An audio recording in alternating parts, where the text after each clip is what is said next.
Bom, nesse vídeo aqui eu vou falar de alguns tópicos aqui como uma atualização sobre a minha situação pessoal, sobre moradia, veículo, um pouco da minha situação profissional, né, perspectiva e crescimento, sobre o meu emprego atual, investimento em capacitação, entrevista com a AIMA, né, o processo e a conquista, a experiência de outros imigrantes, atualização geopolítica e impactos na Europa, cenário global e comercial, o conflito na Ucrânia, a defesa europeia e o impacto econômico e os cenários futuros dessa situação.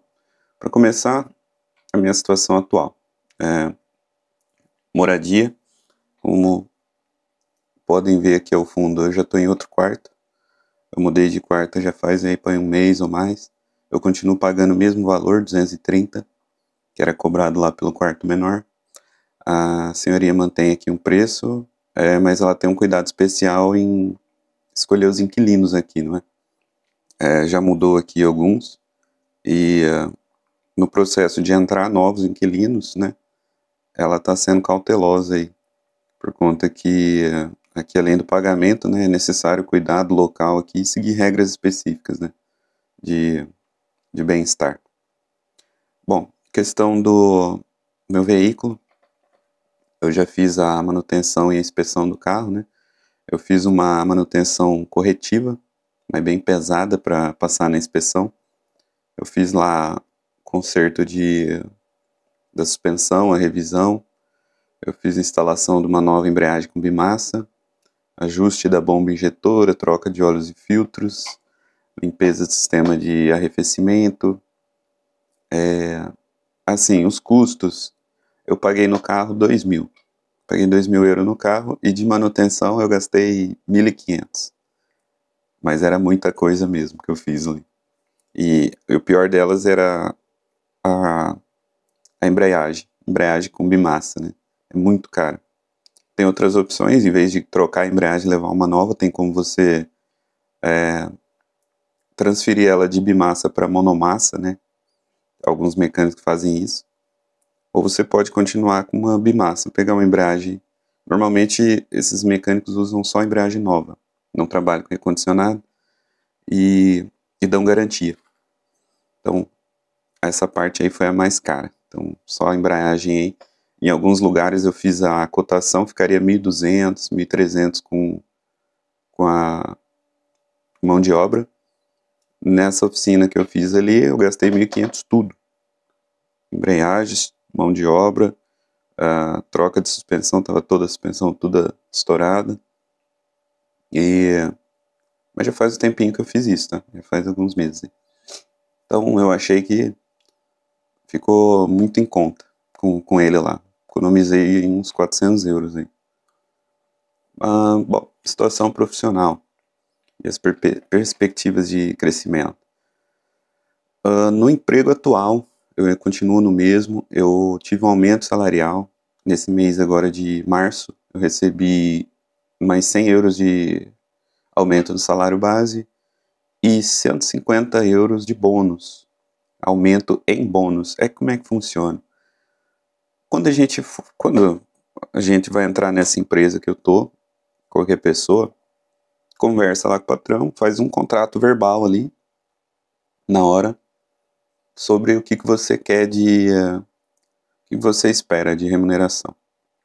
Ali você negocia, e geralmente ali vai se chegar ao consenso de uma quantia líquida por mês, para você tirar ali todo mês. Então daí fica lá um salário base e tal, mas não quer dizer muita coisa. Depois vai ter ali um bônus que ele coloca lá para fazer com que chegue àquela remuneração acordada na entrevista.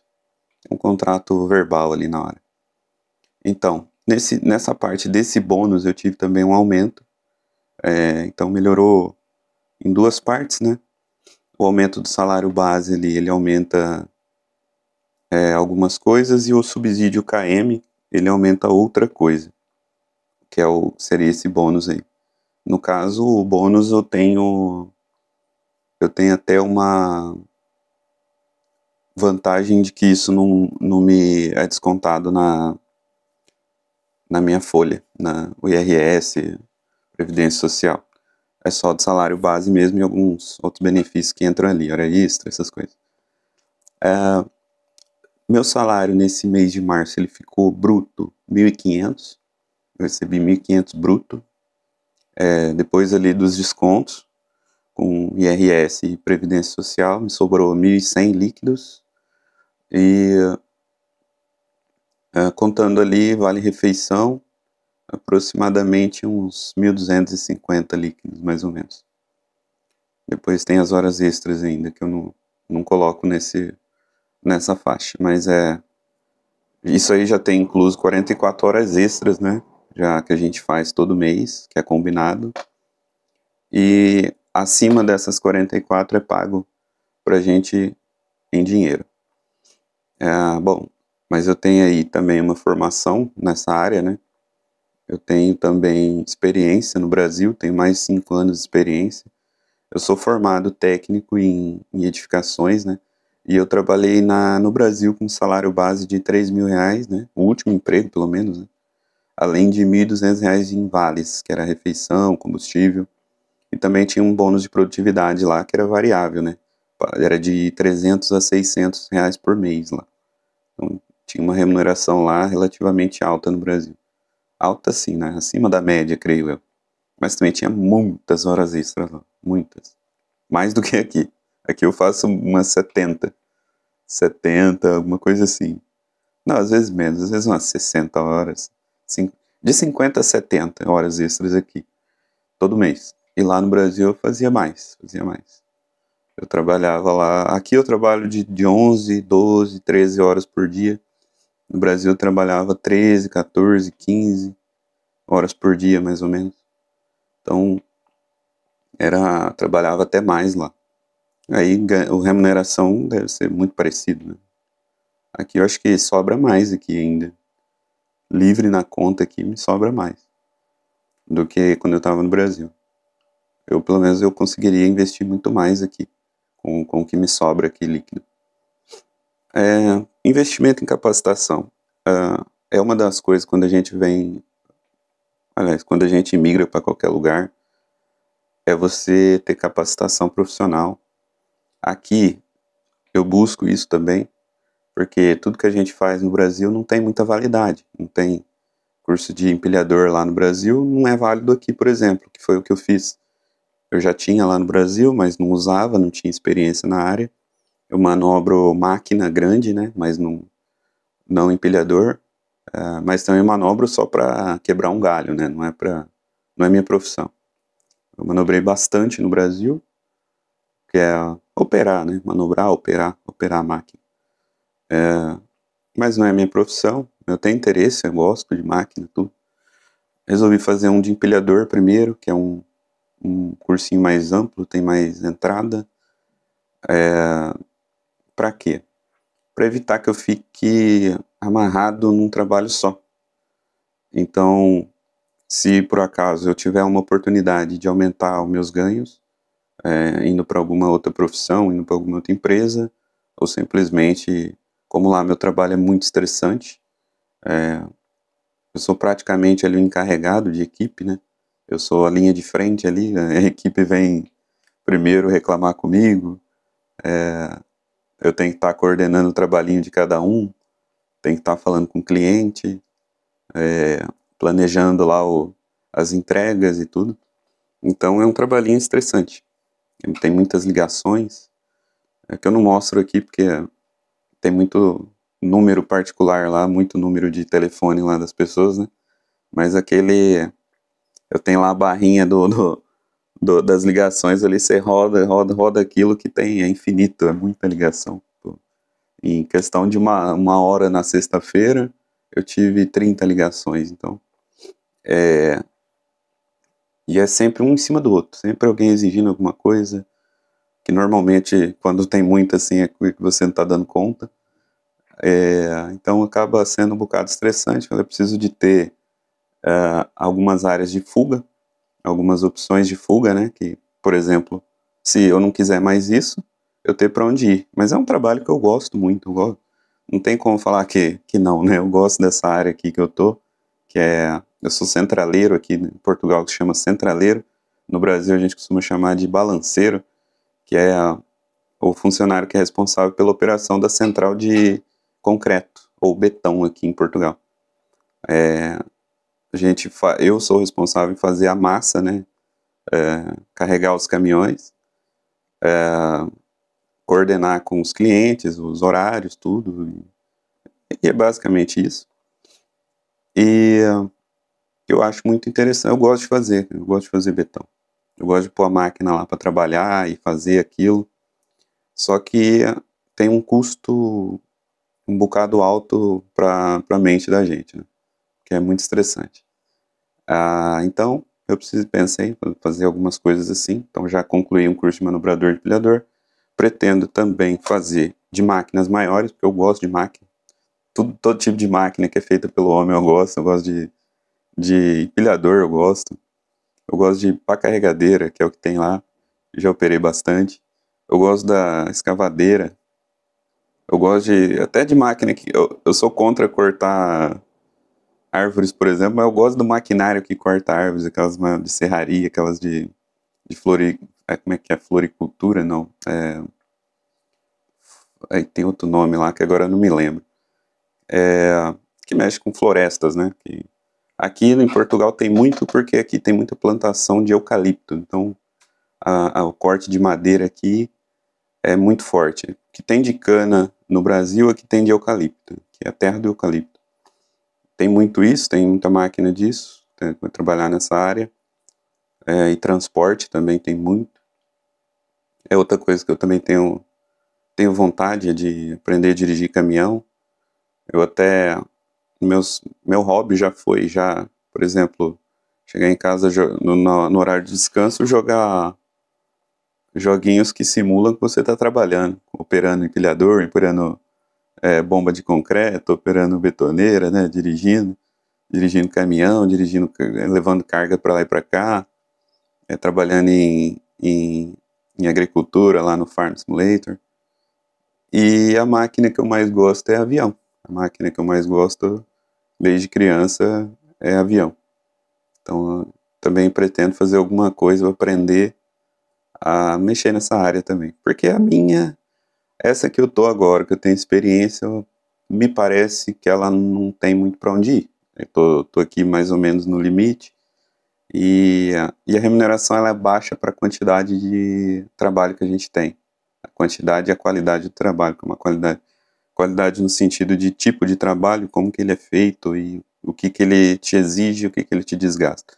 Então, acho que muitas das profissões aqui, né, em Portugal são mal remuneradas para o tipo de trabalho. Então, é bom a gente sempre ter reconhecer que a gente precisa estar sempre se capacitando para poder melhorar e não ficar naquilo. A gente reclama, que é pouco, mas o que estamos fazendo, né, para mudar? Então, é isso que eu faço. Apesar de gostar, eu vi que é uma área que eu estou ali num limite, né, tem um limite. Eu gosto também de muitas outras coisas e pretendo estudar outras coisas, né, fazer curso aí relacionado com máquinas e tal, e principalmente aqui eu tenho um plano aí maior para essa área da aviação. Pretendo aí estar sempre estudando e me qualificando, buscando aí a valorização por hora trabalhada e reconhecimento profissional. Agora, falar da entrevista com a AIMA, processo e a conquista. O contato e persistência. Depois de muitas tentativas via formulário, quando eu ainda estava disponível, né, quando eu tinha lá o formulário no site do CEF, né, do antigo CEF, ou da AIMA, tentei com ele, tentei por telefone, nunca obtive sucesso por telefone também, nunca passei lá do robozinho do telefone, e quando passava, ele perguntava, você veio com que? Visto para o curso de trabalho? Sim. Metia lá visto para o curso de trabalho, e infelizmente ele ia dar lá que não tem vagas, né? Sempre me deu essa resposta aí. Aí, o que acontece? a maior parte que eu tentei foi por e-mail. Mas também não mandava tanto e-mail quanto muita gente acaba falando. O pessoal fala para você mandar muitos e-mails por dia, todos os dias, não. Eu não mandei, eu mandei semanalmente ou a cada 2 semanas.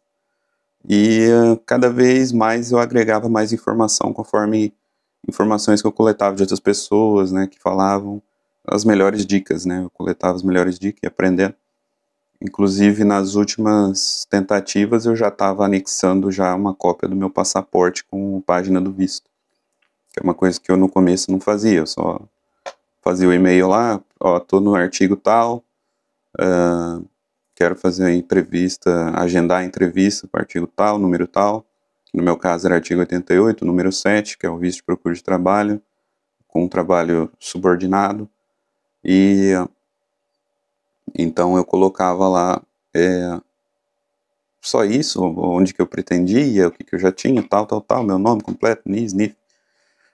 Depois, no final, eu já estava anexando já também, além de tudo isso, eu já anexava já o documento, que era o passaporte e o visto, com a página do visto, né? O passaporte, página da foto, página do visto. Então, pode ser que tenha sido uma grande ajuda nisso, né? Então, fica a dica aí para quem está tentando o agendamento. E lembrando que agora parece que a coisa começou a andar mais, né? Agora o negócio eu vou falar já, mas parece que a coisa começou a andar mais. Bom, a minha entrevista, vou falar aqui os detalhes do meu agendamento, né?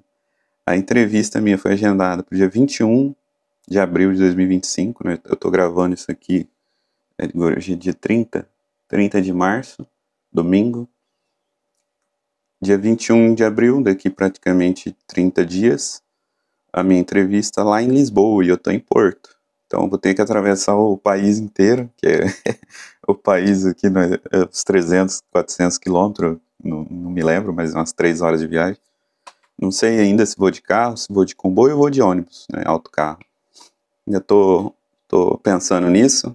Uma das coisas que eu vou fazer, aproveitar que eu vou para Lisboa, vou turistar em Lisboa. Já pedi umas férias lá para a empresa, já expliquei que eu tenho essa entrevista lá e se calhar vai ter um feriado nisso aí, a entrevista na segunda, me parece ter um feriado na sexta, mas também se não tiver não há problema. E tem o sábado e o domingo para passear. Então eu vou fazer isso, vou turistar, conhecer Lisboa, nem que seja só um bocado, né? Ficar lá um dia, não sei. Talvez eu vá lá, por exemplo, no domingo, no sábado, não sei, durma lá. Pensando ainda. Pensando, vai um amigo meu também quer ir. Aí a gente já junta isso e vai tudo. Fora isso, pretendo também levar lá os documentos. Tem lá uns documentos listados no site da AIMA, né? Que é provisto, no meu caso, que é o VPT, Visto de Procura de Trabalho, artigo 88, número 7. E vou levar também alguns outros que julgar necessário. Eu já fiz uma lista de documentos que eu preciso para que nada seja esquecido, né? Eu tenho um aplicativo aqui no celular, é o Notas, acho que todo celular tem. E eu fiz ali já, categorizei lá a listinha, tudo que eu preciso, e eu vou fazendo ali uma cruzinha em cada item que eu já tiver. Então eu já estou correndo atrás de todos os documentos. Tem bastante coisa, mas algumas são os mais difíceis, tipo o atestado de morada da junta de freguesia, esse é um dos mais difíceis. Você precisa de 2 portugueses ali para assinar uma testemunha de que você mora ali naquele lugar. Mas eu já consegui, só vou lá retirar agora.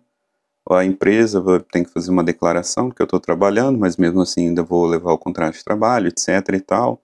Vou levar comprovante de desconto da segurança social, essas coisas. Eles vão lá também, eles têm acesso, eles vão ver. Vou levar também certidão de antecedentes criminais aqui aliás, lá do Brasil, né? O daqui eu também não sei se eu levo ou não, deixa eu ver. Deixa eu ver uma coisa aqui, que mais que eu tenho aqui. Ó, minha listinha aqui, comprovante de morada, comprovante de passagem e a viagem, né? Eu vou ver isso aqui que eu tenho ali, que isso aqui eu não vi ainda. O contrato de trabalho, os recibos, registro criminal, que é o que eu vou levar. Vou ver se o de Portugal precisa ou não, mas vou levar o do Brasil, que é mais fácil, que entra na internet, põe o CPF lá e sai. Fotografias tipo passe, eu vou ver se eu levo, mas não que seja necessário, porque tem lugares que tem, na AIMA, que tem a máquina lá e tira foto na hora, mas caso não tenha, você tem que levar duas, né? Passaporte, o visto, isso aqui é de lei. Declaração da entidade patronal, que é o que eu falei que eu pedi para a empresa fazer para mim, conforme o modelo que está lá no site da AIMA. Declaração de residência, que é o atestado de morada aqui, que eu não tenho contrato de arrendamento, eu tenho só o atestado de morada. E o comprovativo do NIS e NIF. Eu já julgo que tem já mais itens do que o normal aqui. Já vou estar levando aqui mais coisa que deveria. E, bom, agora, experiência de outros imigrantes, né? Que é interessante falar aqui também. Status dos cartões de cidadão. Eu anotei aqui algumas coisinhas para falar. Eu tenho ali alguns amigos que fizeram a coleta dos dados biométricos na entrevista, né? Que é, basicamente, acho que a entrevista é a coleta de dados biométricos. Fizeram em novembro e aguardam o recebimento dos cartões. Pessoas que vieram como turistas e realizaram a extinta manifestação de interesse também estão na fila. Dois amigos meus, né? Eles estão nessa situação, porém, eu tô em alguns grupos de WhatsApp que muita gente está falando, fora que também você entra lá num Instagram, por exemplo, do Célio Sauer, ou de outras pessoas, você vai ver lá relatos de pessoas que estão começando a receber os cartões. Então, e também, às vezes, um amigo conhece outro, que conhece outro, que sabe que já recebeu o cartão, que fez entrevista em tal. E a informação que temos até agora é que tem pessoas que passaram por esse processo da AIMA, essa entrevista, essa coleta de dados biométricos, em outubro e dezembro de 2024 e já receberam cartão. Ou seja, também dá para se entender que não existe aqui uma data correta, uma sequência que vá do menor para o menor em ordem crescente. Então, quer dizer, tem gente que em outubro recebeu já, tem gente que em dezembro já recebeu, tem gente que em novembro ainda não recebeu, tem quem recebeu também, e vice-versa. Então, quer dizer, não segue lá uma coisa assim. Mas é o que eu quero dizer, que as coisas começaram a andar, né, no quesito de regularização.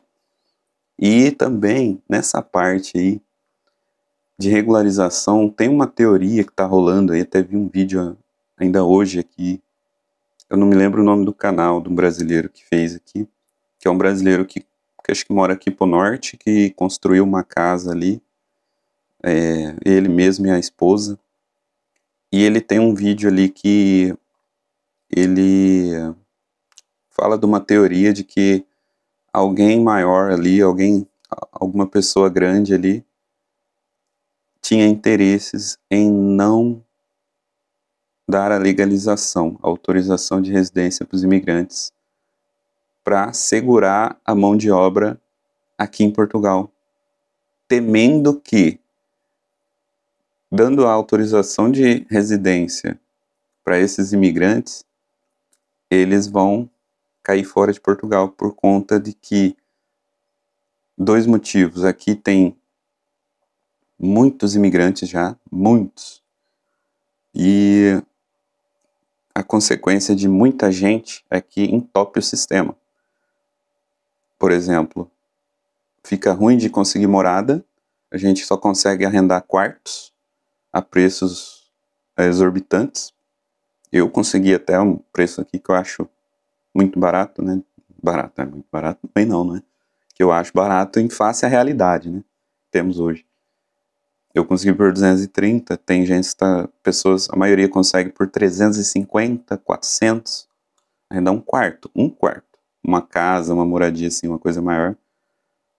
Um T0 aí você vai gastar uns 800 euros, um T0 que é um kitnet, né, um estúdio. e um T1 já vai para uns 900, 1000, o T2 aí vai indo para até 2000, 3000, até 3000 coisas aí, casas mais ou menos aí, até 3000, já vi um T4 acho que era aqui na praia, aqui próximo onde eu moro aqui, T4 muito bonito, todo mobiliado por 2.000 euros para arrendamento de longa duração, né? Então o mercado imobiliário aqui está aquecido demais e a consequência disso é alta nos preços. E o problema aqui, que acho que seria o segundo motivo que faria as pessoas emigrar daqui, mesmo os imigrantes, seria a baixa remuneração, que é uma das coisas mais faladas, né? Portugal aqui tem uma baixa remuneração, uma das mais baixas, né, aqui da Europa. Então, o interesse de muita gente que quer vir para cá tem, acho que qualidade de vida, né, uma busca por um lugar mais seguro, ter um retorno maior dos seus impostos, né, coisas que, por exemplo, no Brasil a gente não vê. A gente paga muito imposto e não tem retorno. E a outra coisa é a remuneração maior, né, que em euro, comparado com o Brasil, por exemplo, mesmo lá ganhando acima da média, aqui eu ganho ainda mais do que lá. Só que, e aqui é um dos lugares que menos ganha, não é? Então, um dos motivos que fazem, inclusive, os portugueses emigrar daqui é a baixa remuneração. Eles vão buscar uma remuneração mais alta em outros países aqui da Europa. E esse vídeo que eu vi, acho que ele fez tá relacionado com Espanha, alguma coisa assim. Eu não me lembro agora como que tá o título do vídeo ali, mas acho que é isso. Eu não vou abordar nesse vídeo aqui, talvez eu possa abordar esse tema em algum outro próximo vídeo.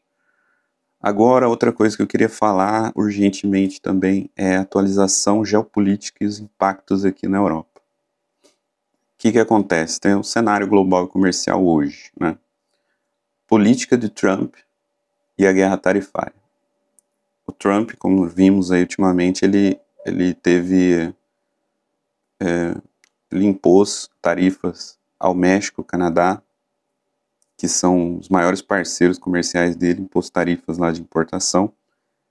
E isso gera lá uma revolta desses países que foram tarifados, que acabam retalhando, entre aspas, também, porque às vezes o país que foi tarifado agora já tarifava contra a importação vinda dos Estados Unidos e aí os Estados Unidos resolve tarifar eles também, e eles chamam isso de retaliação e tal. Só se for a retaliação da retaliação, né? Então, é uma guerra, né? Uma guerra comercial. Os Estados Unidos fez isso com a China também, e nas commodities, né? Que afeta inclusive o Brasil. Isso aí gera lá uma guerra comercial. Isso aí acaba fechando mais cada país do seu cantinho. E com a Europa aqui não é diferente, se fala-se muito aqui desse afastamento dos Estados Unidos com a Europa, né? Aí vem outro tema, que é o conflito na Ucrânia. O envolvimento dos Estados Unidos e a postura de Trump. Houve lá com o Trump uma mudança inesperada, né? Pelo menos a gente não esperava isso, da política de apoio dos Estados Unidos à Ucrânia. Com o Trump chegando a cortar, né? Não sei se acho que até essa altura aqui acho que já retomou, né, o apoio, mas chegou a cortar o apoio. E teve lá uma aproximação muito estranha do Trump com o Putin. Que isso aí gera consequências, né? Gerou e está gerando consequências aqui para a Europa, que mudou tudo aqui, o desenrolar da coisa aqui. O que acontece? Isso vai entrar agora no assunto de defesa europeia, né? A dependência dos euros que aqui a Europa tem e as iniciativas europeias, que desde a criação da OTAN, com acordos como Bretton Woods, influência do dólar nos investimentos militares dos Estados Unidos, o que acontece? desde o fim da Segunda Guerra, tiveram lá a criação da OTAN, que era a princípio para proteger o Ocidente da União Soviética, né, ou o que viesse depois parecido com isso. E a OTAN acabou, por fim, ficando sem nenhuma uma outra finalidade. Mas é um acordo que junta todos os militares que, se algum país for atacado, né, um país pertencente à OTAN, for atacado, significa que a OTAN inteira foi atacada, então precisa revidar. E o que tem mudado nisso é esse afastamento agora dos Estados Unidos, né? Primeiro, em 71, o presidente Richard Nixon, lá nos Estados Unidos, o primeiro puxão de tapete foi ali, quando ele acabou com o acordo de Bretton Woods, que dizia ali que o dólar, depois da Segunda Guerra Mundial, o dólar seria usado ali como a moeda global, a moeda para fazer as trocas globais, a comércio de petróleo e tudo. E o dólar, na época, ele era pareado com o ouro. Então tinha lá uma paridade, você trocava, um dólar valia lá tantas onças de ouro, que onças é um peso lá que tem para ouro lá. Então, um dólar valia aquilo ali. E com o Nixon lá em 71, ele simplesmente falou assim, ó, não vale mais. Não vale mais, porque quando os países começaram a desconfiar que os Estados Unidos não tinha muito ouro, não tinha todo aquele ouro que ele falava que tinha, para tanto dólar que ele imprimia, aí falaram assim, viu, eu quero trocar meus dólares por ouro, começou toda a gente a querer fazer isso, e é igual se um banco tivesse seus clientes todos os clientes resolver sacar ali ao mesmo tempo, o banco não tem aquele dinheiro, ele vai à falência, ele quebra. Os Estados Unidos estavam seguindo esse mesmo rumo, ele não tinha tanto ouro para a quantidade de dólar que eles tinham impresso, eles inflaram muito essa máquina e simplesmente ele falou assim, ó, não troca mais, o dólar não vale mais isso e pronto, e agora, a partir de agora o dólar é com base na confiança que vocês têm nos Estados Unidos, no governo, e assim surgiu o conceito de moeda fiat, moeda fiduciária, que é a moeda de confiança em governo, e o dólar permanece até hoje ainda com a moeda mais confiável do mundo por conta de que os outros governos conseguem ser pior que os Estados Unidos. Não que os Estados Unidos seja um exemplo a ser seguido, mas é o melhor que tem hoje, né? É o melhor exemplo que tem hoje, que os outros são muito piores. Algumas moedas ainda conseguem ainda seguir esse padrão de lastro em ouro, né? Tem algumas que ainda conseguem, mas no cenário global a maioria perdeu esse lastro e virou um papel com base em confiança no governo. A moeda do Brasil é um exemplo dessa situação, que é uma moeda que não se vale muito, por isso que foi criado o Bitcoin, né? Mas esse aí seria um assunto para um outro canal. O que acontece? O segundo puxão de tapete veio agora, né? A Europa dependia muito da defesa que os Estados Unidos fornecia, até porque os Estados Unidos era praticamente a polícia do mundo, ainda é, não é? É a maior potência econômica e a maior potência militar do mundo. E são donos da impressora de dólar, né? Então, os investimentos deles lá são muito altos em defesa, em armamento, em tecnologia militar, sempre foi, e eles sempre fizeram esse acordo de fornecer esses equipamentos para a Europa, e a Europa ficou muito dependente disso, não queria gastar muito, fizeram aqui o padrão euro, fizeram aqui o acordo também para gerar a zona do euro e criaram aqui uns limites também para investimentos e gastos e essas coisas. Então, a Europa tinha mais aí um cuidado para evitar muitos gastos, principalmente com a parte militar, né? Que é uma parte que eu acho que não deveria nem ter gasto com isso, se não, também se houvesse paz, né? Mas a paz não existe, infelizmente. Então, os países, para ter a soberania, para ter a defesa, para ter um pouco de segurança nacional, tem que investir um bocado em armamento, em no militarismo em geral. Então, o que acontece? A Europa investia pouco, ela se afastava muito mais da, da economia militar, da criação de tecnologias e essas coisas na parte militar. E com esse afastamento do Trump, e aproximação até do Trump com o Putin, o afastamento dos Estados Unidos com os apoios da Ucrânia e aquele interesse do acordo dos minérios lá, que é um interesse em praticamente dizer, ó, vocês param a guerra e os Estados Unidos vai aí criar empresas para explorar minérios aí na Ucrânia.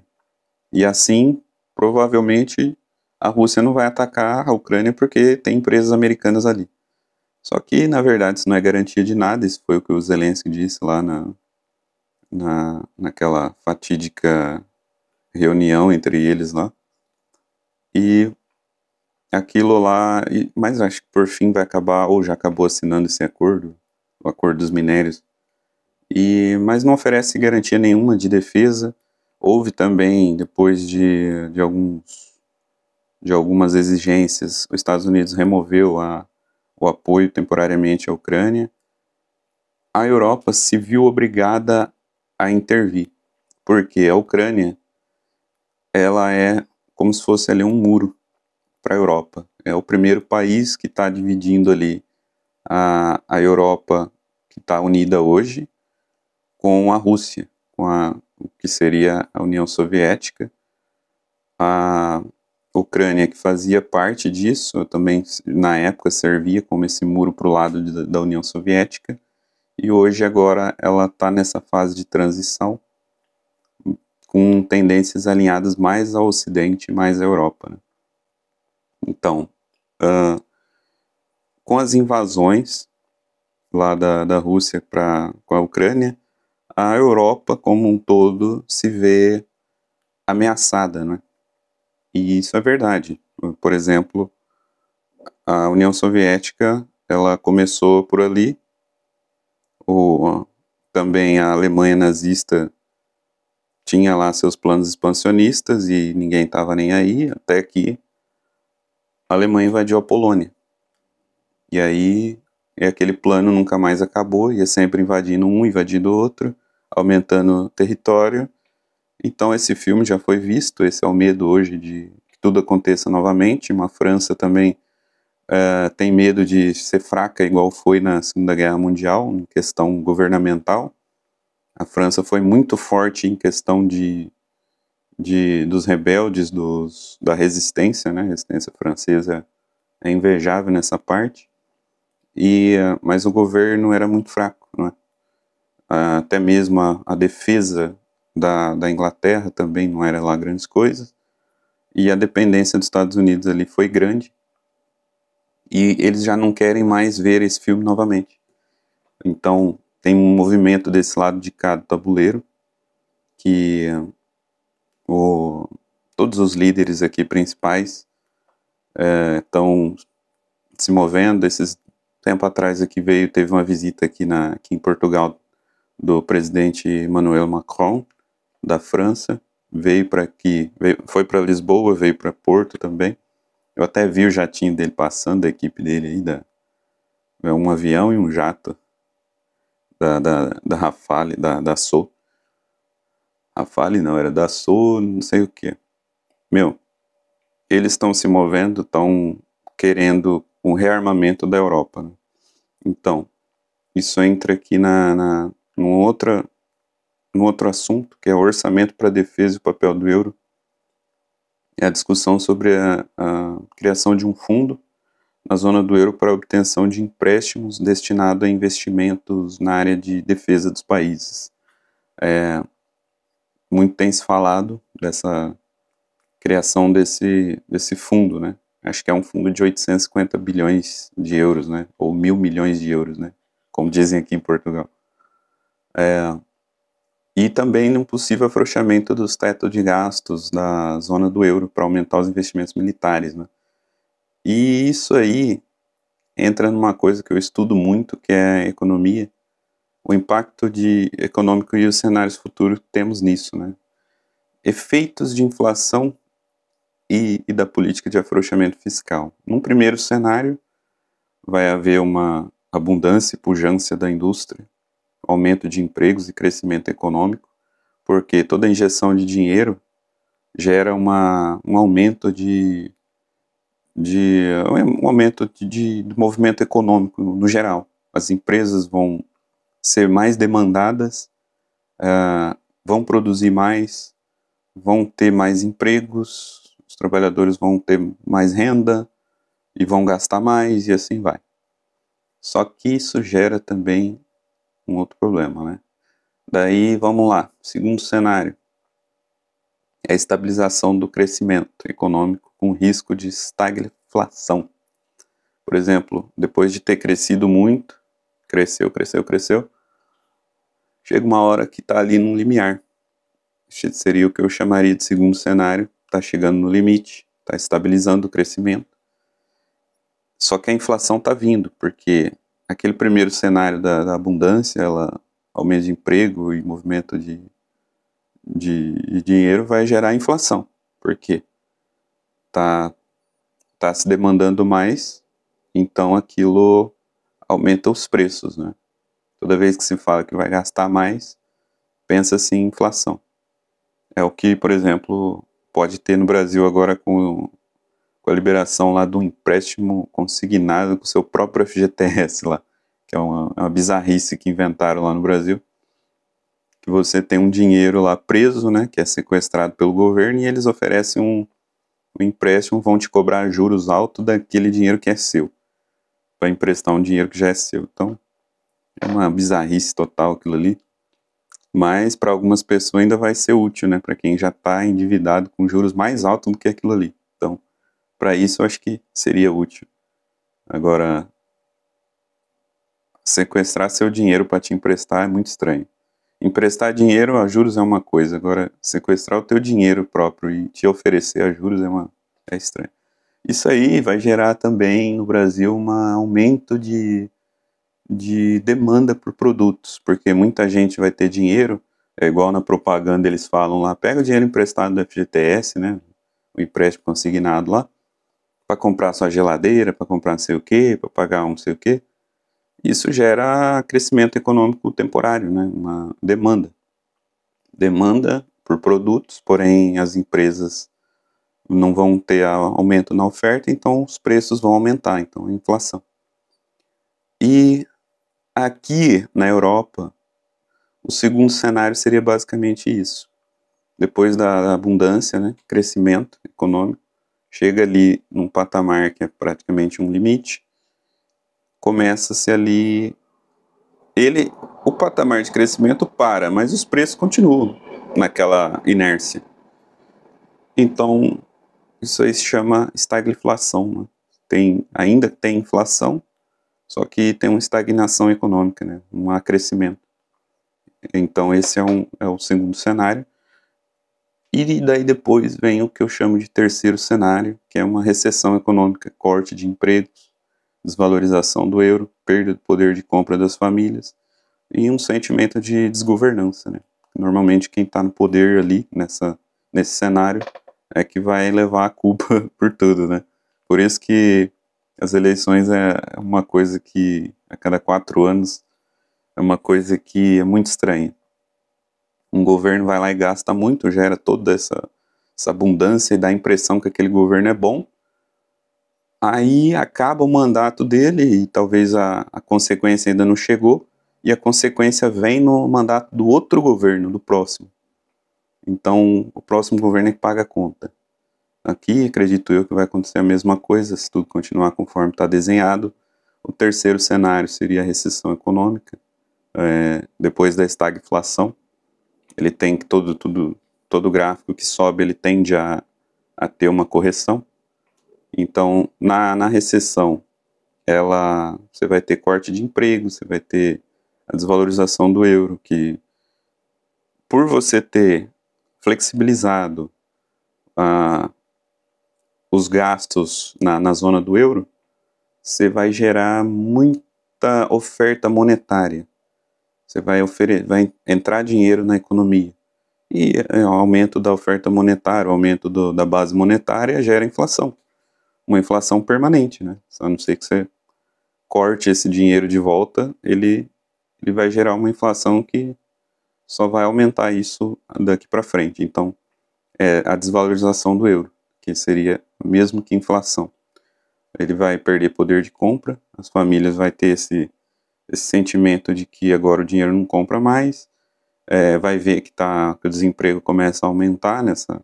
Isso aqui eu já nem sei quantos anos, tá? Isso que eu tô falando de um terceiro cenário, conforme tudo está desenhado. Então isso é o que eu acredito que vai acontecer. A fuga disso é você estar sempre com capital investido para proteger de inflação, né? Isso é uma regra básica, né? Tanto no Brasil quanto aqui. Você tem que estar investido, tem que estar protegido, tem que ter o seu patrimônio resguardado. Investido contra a inflação. Você pode estar investido em algum tipo de tesouro do governo, algum investimento do governo, você pode estar investido em ações, em Bitcoin, você pode estar investido em ouro ou em outras coisas, outras commodities que também podem resguardar o valor do seu dinheiro. Mas normalmente diversificado, né? Nunca tudo em uma coisa só. É basicamente o que os economistas falam. Bom, para esse vídeo era só isso que eu queria falar. Espero que tenha ficado claro. Mais aqui é uma atualização minha mesmo, que já fazia um tempinho que eu não fazia um vídeo. E eu espero que no próximo eu consiga falar aí de essa questão da emigração daqui, de Portugal, para outros países aqui da Europa mesmo, que acontece muito com os portugueses. Muito português vai morar lá para a Suíça, vai morar para diversos outros países aqui, Luxemburgo, são os países preferidos deles, né, que ganha mais. E eu tenho a sensação que os imigrantes também vão fazer isso. Tenho a sensação, né? Preciso estudar melhor isso. Ouço muito imigrante falar isso. Ouço direto. Falam, vamos para Portugal porque Portugal tá lá com as portas abertas, é muito fácil ir para lá e de lá a gente pega o passaporte, o passaporte de Portugal ou a autorização de residência para poder circular na União Europeia e vai para outro país para trabalhar, para morar. Eu tenho a suspeita que muita gente está aguardando isso. Então, é uma coisa, um cenário que a gente pode ver agora com essa liberação de tantos cartões, tantas autorizações de residência desses 400 mil imigrantes aqui que estão esperando, né? O número também vai ser atualizado. O número que a AIMA tem vai ser atualizado conforme a emissão dos cartões. Porque muita gente também já desistiu, já voltou para o Brasil, já não está mais nessa fila. Então, tem isso aí também. Espero que tenha gostado desse vídeo. Te vejo no próximo. Não esquece de avaliar o vídeo aqui embaixo, compartilhar, deixar seu like. Valeu, até a próxima.